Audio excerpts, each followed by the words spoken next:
Mula sekali buka Gemini, kemudian pilih Tools, Create Image, kemudian upload anak-anak punya jadual waktu kelas lah. Sekarang ni untuk prompt, tuan-tuan boleh letak saja ni, tukarkan jadual ini jadi lebih comel dan ceria versi kanak-kanak dengan tema. Okey, tajuk animasi ni tuan-tuan boleh tulis sendirilah tajuk apa. Sebagai contoh, saya nak minta dia tukarkan jadi animasi Ejen Agi.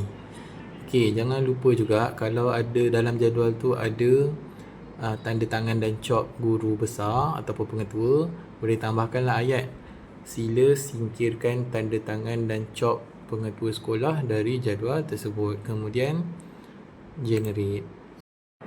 So nama jadual waktu kelas ni dah siap dan dia mengikutlah hari.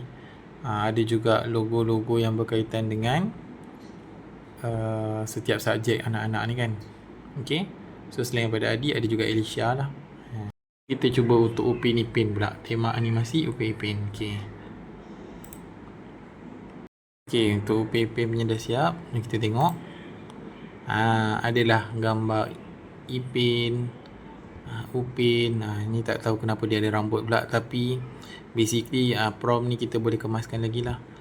Cuma kalau perasan dekat sini dah tak ada lagi chalk dengan tanda tangan pengetua. So jadual ni kita boleh download dan kita boleh print lah untuk kegunaan anak-anak kita juga. Okay, terima kasih.